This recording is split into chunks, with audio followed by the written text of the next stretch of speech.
তুমি আর দুঃখ নিও না, কষ্ট নিও না। আমি আল্লাহ রাসূল আমার নিজের জবানের থুতা মোবারকটুকু, আমার গালের জিবা লালাটুকু, বাবা আবু বকর তোমার কোন জায়গায় আঘাত করেছে, বাবা আবু বকর তোমার কোন জায়গায় আঘাত করেছে, কোন জায়গায় দংশন করেছে।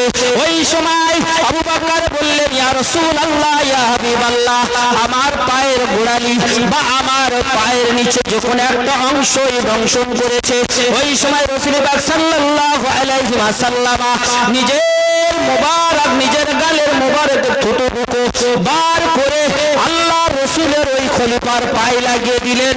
কিতাবওয়ালারা বলছে পাক মুহূর্তে 20 গুলো ধ্বংস হয়ে গেল, 20 গুলো পানি হয়ে গেল, 20 গুলো নষ্ট হয়ে গেল। সকলে বলুন সুবহানাল্লাহ, আর একটু জোরে বলুন সুবহানাল্লাহ। ভাই আর সময় নেই, অল্প সময়, বক্তাও এসে গিয়েছে। যে বক্তাটা এসেছে না আমার একদম বাড়ির পাশে। যাই হোক, বক্তা যখন এসে গিয়েছে আমি বক্তব্যটি করব।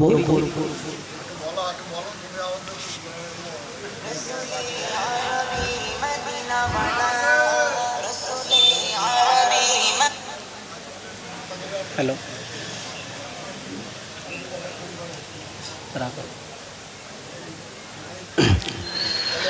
তাহলে এর দ্বারা বোঝা গেল আল্লাহ রসুলকে তাঁরা কি সম্মান দিয়েছেন, কি মহব্বত করেছেন, নিজের জীবনকে বিলীন করেছেন, নিজের জীবনকে তাঁরা রসুল্লাহর কদমে উজাড় করে দিলেন, তবে ইসলামকে তাঁরা ছাড়েননি।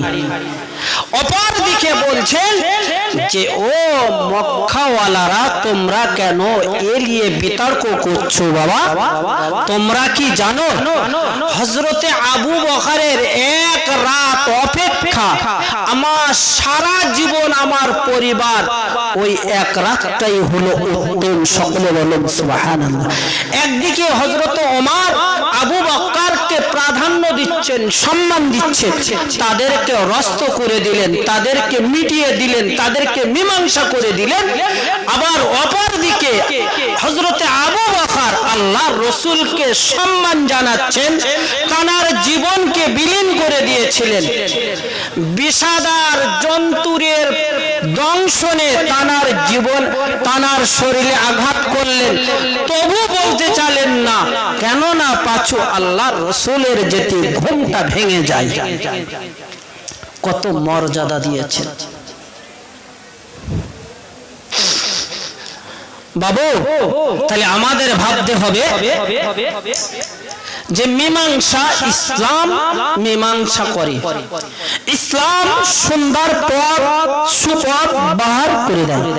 ইসলাম নিজের জীবনকে পাল্টে দিতে পারে, ইসলাম নিজের আমলকে উন্নত করতে পারে, ইসলাম নিজের আকীদাকে পরিবর্তন করতে পারে, ইসলাম নিজের জীবনকে শান্তিময় রাস্তা আনতে পারে, ইসলাম আপনার সুখময় শান্তিময় ইহকাল পরকালের একটা সুব্যবস্থা করে দিতে পারে। সকলে বলুন সুবহানাল্লাহ, আর একটু জোরে বলুন সুবহানাল্লাহ।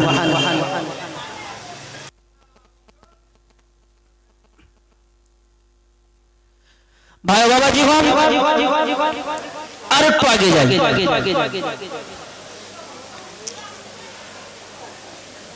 তালাবুল ইলমি ফারিদাতুন আলা কুল্লি মুসলিম, আল হাদিস। আল্লাহর রাসূল বলছেন প্রত্যেক নর নারীর ইসলাম, প্রত্যেক নর নারীর জ্ঞান অর্জন করা ফরজ আইন, অপরিহার্য, সে যে বিষয় হোক। কেন? জ্ঞান হলো জাতির মেরুদণ্ড, তাই না বাবু? জ্ঞান কি জাতির মেরুদণ্ড। আমি যখন ইসলামের শরিয়াতের জ্ঞানগুলো যখন আমি লব, তখন আমার অন্তরে যে নোংরামোগুলো রয়েছে সেগুলো আমার এই ইসলামের জ্ঞানটুকু ওই নোংরামোগুলো বার করে দেয় নাকি ওগো বাবু? তাহলে আমার বলার উদ্দেশ্য এটি যে রবি পাক বলছেন যে জ্ঞান অর্জন করা ফরজ। নুন ইবনে ইয়াসু মুসা নবীর একজন খাদেম ছিলেন। আল্লাহর কাছে তলব করলেন, আল্লাহ আমার চাইতে আর পৃথিবী থেকে কোন জ্ঞানী আছে? মুসা নবী বলছেন, আল্লাহ আমার চাইতে আর পৃথিবী থেকে বড় জ্ঞানী কেউ আছে? আল্লাহ বলছেন, হ্যাঁ মুসা আছে, মুসা আছে।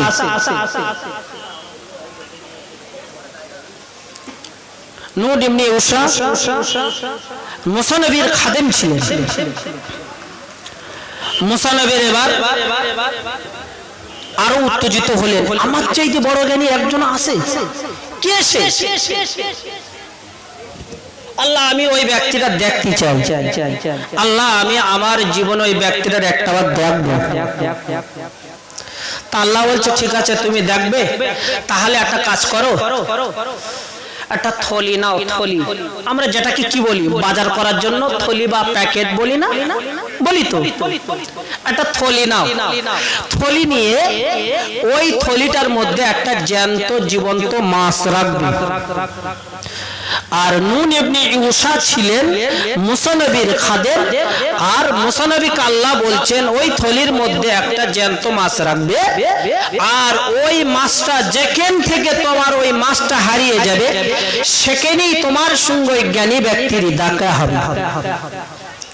আল্লাহ সেই ব্যক্তিটা কে, তার নাম কি? আমরা যেটা বাংলায় বলি খেজির আলাইহিস সালাম, হযরত কিতাবের মধ্যে আছে খাজির, খাজির, হযরত খাজির আলাইহিস সালাম। মুসা নবী ঝোঁক চেপে গেছে, তার সঙ্গে আমার দেখতে হবে। আল্লাহ বলে দিলেন, মুসা প্যাকেট থলি নাও, থলিতে একটা জ্যান্ত মাছ রাখো, ওই জ্যান্ত মাছটা যেখান থেকে তোমার হারিয়ে যাবে ওখানে ওই জ্ঞানী ব্যক্তিটা তোমার সঙ্গে দেখা হবে। ও আমার ভাই বাবা জীবন, আল্লাহ রাব্বুল আলামিন মুসার উপরে ওহী নাজিল করে বললেন, ওগো মুসা চলে যাও বাবা, চলে যাও, তোমার সঙ্গে যে ইউসা নুন ইবনে ইউসা তোমার খাদেম, আর তুমি মুসা ওই নদীর কিনারে দিয়ে তোমার সঙ্গে থাকবে থলি, আর ওই থলিতে জ্যান্ত মাছ থাকবে, আর ওই জ্যান্ত মাছটা যেখান থেকে হারিয়ে যাবে আর তুমি সেই জ্ঞানী ব্যক্তিটা ওখান থেকে তুমি পেয়ে যাবে। হযরতে মুসা আলাইহিস সালাম থলিটা ইউসা নুন ইবনে ইউসার কাছে দিয়ে দিলেন, ও বাবা ইউসা তুমি এই থলিটা রেখে দাও, আর এর ভেতরে যে মাছটা রয়েছে এই মাছটাকে যেন তুমি হারিও না, যদি হারিয়ে যায় তাহলে জ্ঞানী ব্যক্তিটার সঙ্গে দেখা হবে না। ওই সময় মুসা আলাইহিস সালাম আর ইউসাকে নিয়ে সঙ্গে নদীর কিনারা দিয়ে হাঁটতে লাগলেন। হাঁটতে হাঁটতে কয়েকদিন পার হয়ে যায়, কয়েক মাস পার হয়ে যায়, কয়েক বছর পার হয়ে যায়, কয়েক যুগ যুগ পার হয়ে যায়। মুসা ইউসা হাঁটতে লাগলেন, মাছটা হারাই না, আর জ্ঞানী ব্যক্তির সঙ্গে দেখা হয় না। ওই সময় মুসা আলাইহিস সালাম হাঁটতে হাঁটতে ক্লান্ত হয়ে পড়লেন, কষ্ট হয়ে পড়লেন। নুন ইবনে ইউসাকে বললেন, বাবা ইউসা আমার ক্লান্ত বোধ হচ্ছে, বাবা আমার খিদে পেয়েছে, বাবা যদি তোমার কাছে কিছু থাকে তাহলে তাড়াতাড়ি বার করো, আমাকে একটু খাদ্য দাও। ওই সময় ইউসা নুন ইবনে ইউসা বললেন, চট করে মনে পড়লেন, আর ওই সময় থলিতে হাত দিয়ে দেখে আর মাছটা নেই। তার পূর্বে মুসা আলাইহিস সালাম খাদ্য খেয়ে ক্লান্ত বোধ ঘুমিয়ে পড়লেন, আর ঘুমিয়ে পড়ার পরে আর মুসা ইউসাকে ডাকলেন, বাবা ইউসা চলো চলো চলো চলো চলো, আর জ্ঞানী ব্যক্তি কে রয়েছে ওই জ্ঞানীটাকে আমার তলাশ করতে হবে। যেতে যেতে যেতে যেতে হযরতে মুসা আলাইহিস সালাম নুন ইবনে ইউসাকে বললেন, ও বাবা ইউসা তোমার প্যাকেটে যে মাছটা রয়েছে বাবা এই মাছটা কি আছে দেখো বাবা দেখো। ওই সময় নুন ইবনে ইউসা বললেন, ওগো মুসা, ওগো মুসা, বনি ইসরাইলের মুসা, না আমার প্যাকেটে মাছ নেই। মুসার মাথা খারাপ, বলেছে মাছ যেখান থেকে হারিয়ে যাবে সেখানে জ্ঞানী ব্যক্তির সঙ্গে দেখা, অথচ মুসার মাথায় আর স্মরণ নেই, মাছ হারিয়ে গেল, জ্ঞানী ব্যক্তির সঙ্গে দেখা হলো না, কি হবে এবার? লজিক মারছে, লজিক। মুসা লজিক মারছে, কি জানেন? মুসা বলছে নুন ইবনে ইউশা, আমরা যে পথ দিয়েছি বালুর উপর দিয়ে, ওই বালুর উপরে আমাদের পায়ে ছাপ পড়েছে, এই ছাপ ধরে ধরে ধরে ধরে ঠিক যে জায়গায় আমরা রেস্ট নিয়েছিলাম, বিশ্রাম করেছিলাম, ওই জায়গায় চলো। আমার ভাই বাবাজি, আমার বলার উদ্দেশ্য হলো তারা ইসলামকে, তারা জ্ঞান অন্বেষণের জন্য যুগ যুগ ধরে তারা চলেছে, বছর কি তারা চলেছে, আর জ্ঞানী ব্যক্তি তলাশ করছে, কে জ্ঞানী ব্যক্তি আমার চেয়ে। আল্লাহ বললেন মুসা তোমার চেয়ে জ্ঞানী ব্যক্তি একজন রয়েছে। আবার ওই নূন ইবনে ইউশা সঙ্গে মুসা আলাইহিস সালামকে ফিরিয়ে নিয়ে আসলেন। ও বাবা নূন ইবনে ইউশা, বলো কোন জায়গায় রেস্ট নিচ্ছিলাম? বলে ও নবী মুসা, আমরা ওই জায়গায় রেস্ট নিচ্ছিলাম, চলো ওই জায়গায় যাব। ওই জায়গায় গিয়ে দেখে দরিয়ার দিকে ফিরে দেখে দরিয়ার একটা সুড়ঙ্গ পথ তৈরি হয়ে গিয়েছে, আর ওই সুড়ঙ্গ পথ দিয়ে যখন মুসা আলাইহিস সালাম চলতে রাইলো, আর যখন দরিয়ার কিনারায় নামবেন, একজন ব্যক্তি চাদর মুড়ে দিয়ে মুসা আলাইহিস সালামের সামনে দাঁড়িয়ে যখন রইলেন, আল মুসলিম ইখওয়ান মুসলিম, নবী পাক বলছেন একজন মুসলমানের সঙ্গে অপর একজন মুসলমানের যদি দেখা হয়, তার সঙ্গে সর্বপ্রথম শরীয়তের রহমত ধরানো, সেটা হলো সালাম প্রদান করা। সকলে বলুন সুবহানাল্লাহ। ওই সময় খাজরা সাল্লাম বলছেন ও মুসা, তুমি কোন বংশের মুসা? ওই সময় মুসা আলাইহিস সালাম বললেন আমি বনি ইসরাইলের মুসা। তুমি হলো শরীয়তে তোমার প্রতি সালাম করা জায়েজ আছে, তোমার প্রতি শরীয়তের হুকুম আছে, তুমি সালাম করো, তবে আমার পেটে সালামের কোনো প্রচলন নেই।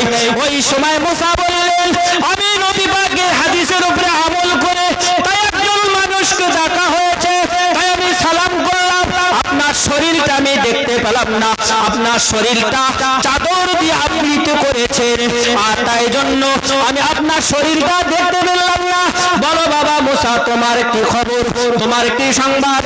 ওই সময় মুসা বললেন ভাই আমার চেয়ে কোনো একটা জ্ঞানী ব্যক্তি রয়েছে, ওই জ্ঞানী ব্যক্তির তলাশ করার জন্য আমি যুগ যুগ ধরে বছর ধরে নদীর কিনারা দিয়ে নূন ইবনে ইউশাকে সঙ্গে করে নিয়ে আমি জ্ঞানী ব্যক্তি তলাশ করার জন্য বার হয়েছি। বলে বাবা মুসা এসো এসো আমার সঙ্গে এসো, আমার সঙ্গে এসো। এবার মুসা নবী আর ওই খাজরা সাল্লাম কিনারা দিয়ে যাচ্ছেন, কিনারা দিয়ে যেতে যেতে যেতে যেতে এমন একটা লঞ্চ পেলেন, পানির জাহাজ পেলেন, আর ওই পানির জাহাজে যখন উঠবেন আর শরীর বাঁচছে না, আর শরীর বাঁচছে না, আর হাঁটতে পারছে না, এমন তো অবস্থায় আর খাজরা সাল্লাম ওই জাহাজ চালককে বললেন ও দরিয়ার চালক, জাহাজ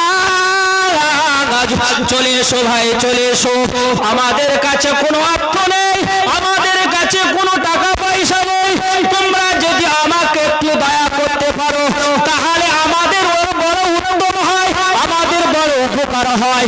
বলে বাবা বলো বলো বলো, আমাদের দুইজনের কাছে কোনো ভাড়া দেওয়ার মতো অর্থ নেই, যদি তুমি আমাদের জাহাজে নিয়ে একটু ঘোরাতে পারো বা একটু অনেক দূরে পৌঁছে দিতে পারো তাহলে আমাদের উপকার হয়। জাহাজে তুলে নিলেন, কিছু দূর যাওয়ার পথে আর ওই জাহাজের মধ্যে আর খাজরা আলাইহিস সালাম, হযরতে খাজরা আলাইহিস সালাম জাহাজের একটা তক্তা খুলে জাহাজটাকে বুড়িয়ে দিলেন। মুসা বললেন ও বাবা খাজের, তুমি কেন বাবা আমাদেরকে বা যারা জাহাজে অনেক অর্থ সম্পদ মানুষ রয়েছে এদেরকে বুড়িয়ে দিলেন কেন? ওই সময় খাজরা সাল্লাম বললেন বাবা আমি তোমাকে বলেছিলাম আমি যা করব তুমি কোনো কথা বলবে না। আচ্ছা এবার বলেন, যদি আমি তারই উপকার করলাম আর সে আমার জাহাজে উঠে আমার জাহাজের তক্তা খুলে দিলেন, এবার বলেন ওই জাহাজটা ভাসমান অবস্থায় থাকবে না বুড়ে যাবে? বুড়ে যাবে তো। তাহলে এটা খাজির আলাইহিস সালাম অন্যায় করেছে না করেনি? মুসা আলাইহিস সালামের দৃষ্টান্তেই অন্যায় করেছে। মুসা আলাইহিস সালামের দৃষ্টান্তে অন্যায় করেছে। এর দৃষ্টি রাখুন, পরে সব ভেঙে দেবো, ভেঙে আমি আমার বক্তব্য করব। বুড়িয়ে দিলেন। হযরতে মুসা আলাইহিস সালামকে চুপ থাকতে বললেন। মুসা আলাইহিস সালাম প্রশ্ন করলেন, বাবা খাজির আলাইহিস সালাম, ও বাবা খাজির, তুমি কেন এটাকে বুড়িয়ে দিলে? বলে, তুমি চুপ করে থাকো, কোনো কথা বলবে না, আমি পরে সব মিলিয়ে দেবো, সব ব্যাখ্যা করে দেবো। জ্ঞানীকে জ্ঞানী ধরার জন্য মুসা তদন্ত করছে, আর তিনি তানার জ্ঞানীটাকে আবদাল করছে, গোপনে রাখছে। পরে গিয়ে মিলিয়ে দিলেন যে হ্যাঁ, স্বয়ং মুসার চেয়ে একজন জ্ঞানী ব্যক্তি আছে। এবার আবার চলছেন, জাহাজটাকে বুড়িয়ে দিলেন।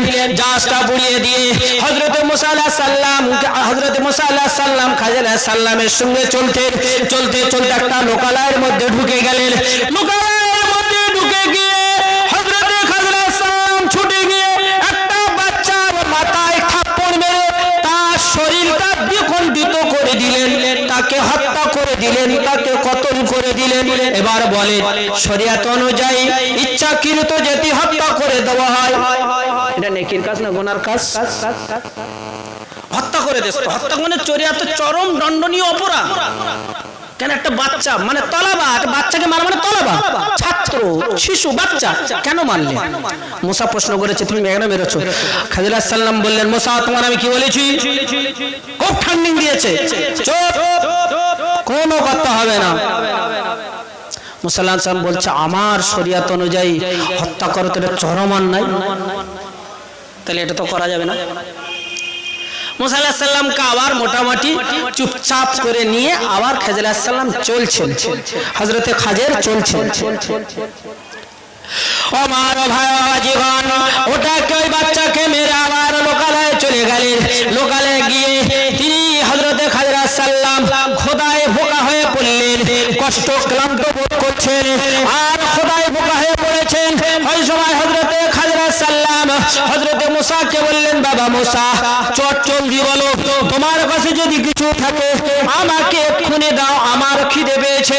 ওই সময় মুসা বললেন, ও গো খাজির, আমার কাছে কিছুই নাই।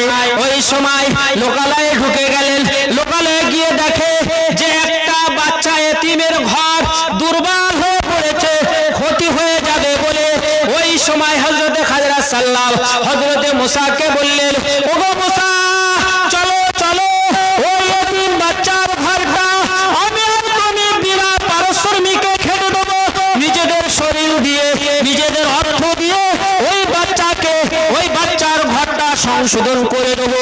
কেন একটা দেয়ালের উপরে দুই দিকে চাল রয়েছে, ওই চালগুলো যদি আমরা সুদা না করে দেই, ওই এতিম বাচ্চাটা ক্ষতি হয়ে যাবে। আল্লাহর রাসূল এতিম ছিলেন, তাই এতিমের সম্মান করো। ও গো মুসা, জলদি চলো, আর ওই এতিমের ঘরটুকু সংশোধন করে দিয়ে আসলেন। আসার পরে মুসা আবার প্রশ্ন করছেন, ও খাজির, তুমি এই বাচ্চার ঘরটা কেন সুদা করে দিলে? এবার হযরতে খাজির আলাইহিস সালাম এক এক করে ব্যাখ্যা দিচ্ছেন। যা কাজ করেছে মুসা আলাইহিস সালামের শরীয়তে নিষিদ্ধ দণ্ডনীয় অপরাধ। দর্শক আল্লাহুম্মা, আমরা জলসায় রয়েছি, আমরা জলসায় রয়েছি।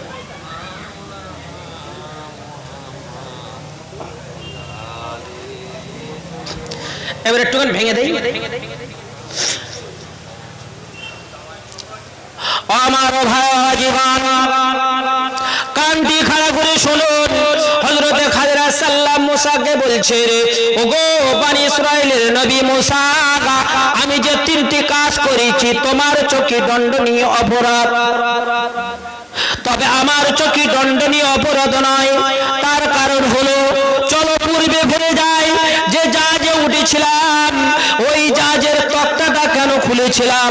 আল্লাহ আমার রব্বুল আলামিন আমাকে জানিয়ে দিলেন, ওগো খাজির, এই মুহূর্তে জাহাজটাকে ডুবিয়ে দাও। কেন এই জাহাজটা যখন ডুবিয়ে দেবো, ওই জাহাজটার মধ্যে অনেক গরিব মানুষের ভাগিদার, তারা রুটি রোজগারের জন্য এই জাহাজে মাল আদান প্রদান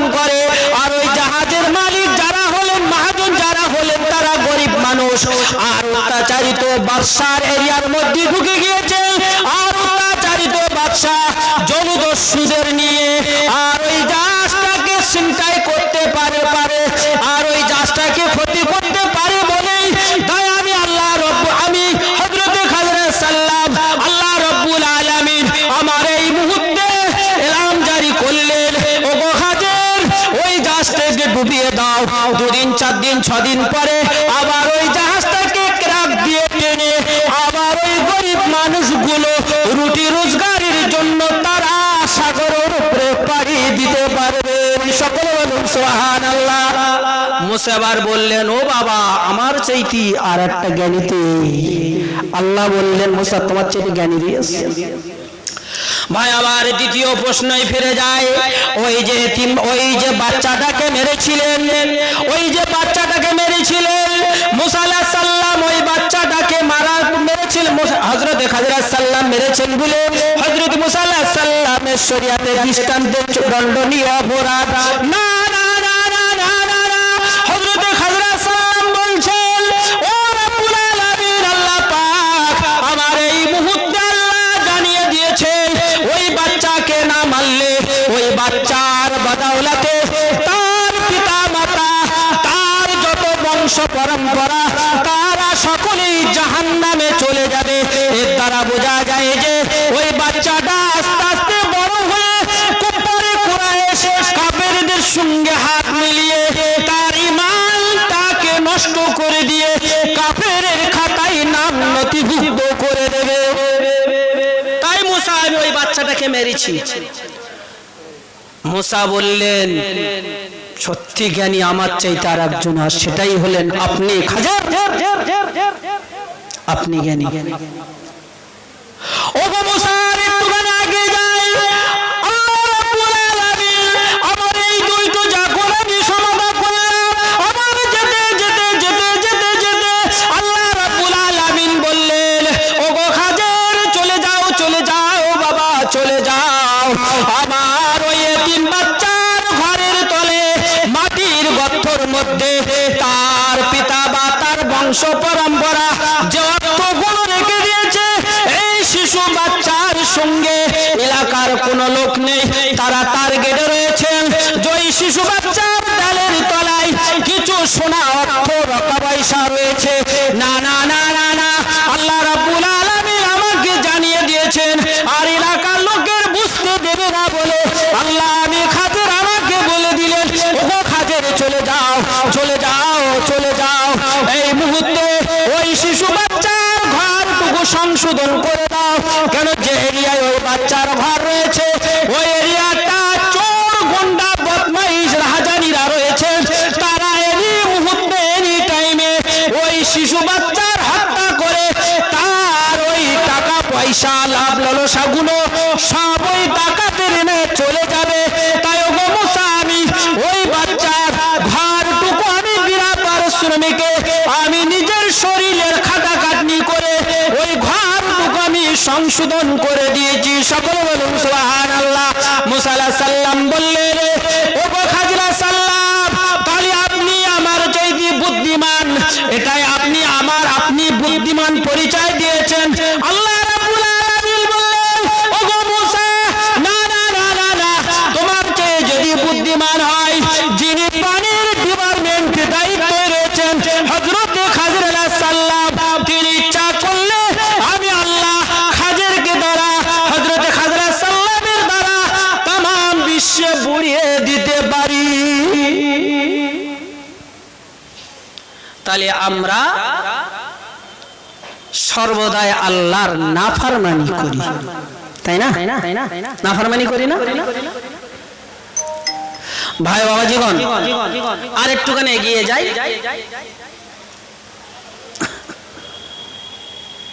হযরত সোহেল ইবনে আব্দুল্লাহ তস্তরি তানার বয়স যখন 3 বছর তিনি ছিলেন তানার মামার বাড়িতে।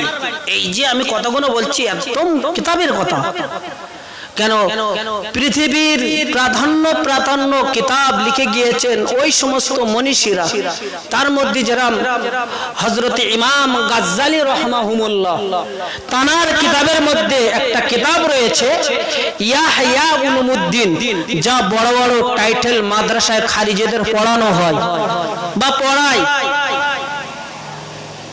তিনি বলছেন তানার কিতাবের মধ্যে যে হযরতে সুহেল ইবনে আব্দুল্লাহ তন্তরি, তিনি তানার যখন 3 বছর বয়স মামার বাড়িতে ছিলেন, মামার নাম ছিল মুহাম্মদ ইবনে সেওয়ার, নামগুলো শুনে রেখে দিন, মুহাম্মদ ইবনে সেওয়ার মামা, তন্তরির মামা মুহাম্মদ ইবনে সেওয়ার।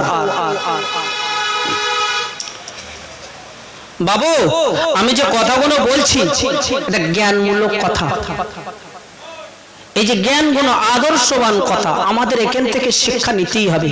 কেন আলেম বসে রয়েছে, তিনি যতক্ষণ না আসবেন আমি তো ছাড়তে পারবো না। যাই হোক, একটুক্ষণ আগে যাই, বিষয় খেদমত। ওই 3 বছরের বাচ্চা, তিনি হঠাৎ একদিন রাত্রিতে ওঠেন, কয়েকদিন রাত্রে ওঠেন, উঠে দেখেন ওনার মামা মুহাম্মদ ইবনে সেওয়ার নামাজ পড়ছে। তো নামাজ পড়া কয়েকদিন দেখলেন, দেখে মামাকে বলছেন, মুহাম্মদ ইবনে সেওয়ারকে বলছেন, হযরতে সুহেল ইবনে আব্দুল্লাহ তন্তরি রাদিয়াল্লাহু তাআলা আনহু বলছেন যে মামা, আপনি যে নামাজ পড়েন, এই যে নামাজ পড়ে কি আপনি লাভবান হয়েছেন, বা নামাজ পড়লে এর গুরুত্ব কতটুকু, বা আপনি কেন নামাজ পড়েন? শিশু বাচ্চা প্রশ্ন, 3 বছরের বাচ্চা প্রশ্ন করছেন। তা মামা তখন বলছে, বাবা তুমি কি নামাজ পড়বে? তা বাচ্চা বলছে, মামা আমি তো কিছুই জানি না। ভাগনা বলছে, মামা আমি তো কিছুই জানি না। বাবা তুমি নামাজ পড়ো, আমি তোমার সব শিখিয়ে দেবো, আস্তে আস্তে করে সব শিখিয়ে দেবো। আরো কিছু গুরুত্বপূর্ণ আমল শিখিয়ে দেবো। আমলগুলো কি আমরা সাধারণত করে থাকি, যা ওটা পরে বলবো, একটুখানি আগে যাই। আমার ভাই বাবা জীবন, হযরতে সুহেল ইবনে আব্দুল্লাহ তন্তরি 3 বছর বয়সে মামার বাড়িতে গেলেন। কয়েক রাত তিনি জাগ্রত অবস্থায় দেখলেন মুহাম্মদ ইবনে সেওয়ার নামাজ পড়ছেন। ভাগনা প্রশ্ন করলেন, মামা জান আপনি কেন নামাজ পড়ছেন, বা আপনি কেন সিজদা করছেন, বা আপনি কেন রুকু করছেন? ও মামা জান বলেন। আমার বড় জানতির বিষয়, আমার বড় জানার বিষয় হয়, আপনি যে রুকু করছেন, সিজদা করছেন, আর আমি যেন দেখছি আপনি মুখ দিয়ে কি মনে মনে কি পড়ছেন। আমার ভাই বাবা জীবন,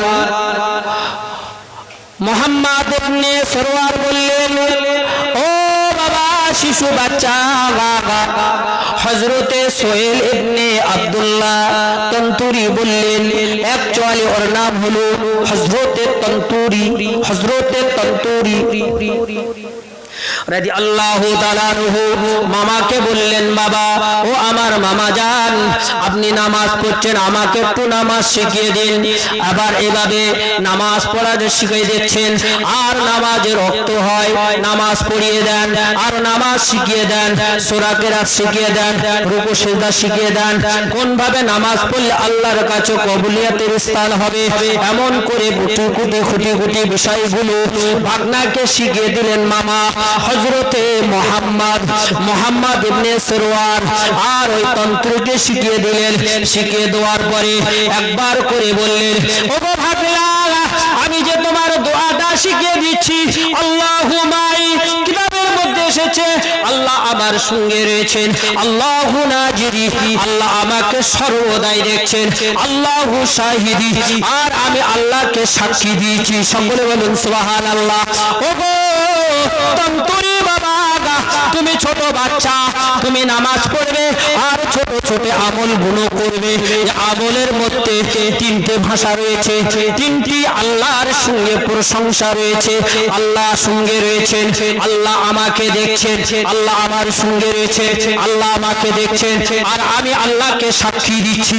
এইভাবে 3 বার 7 বার 11 বার 21 বার 23 বার 33 বার এভাবে পড়তে পড়তে পড়তে পড়তে পড়তে পড়তে দিন দিন সপ্তাহ মাস বছর অধিক পার হয়ে যায়।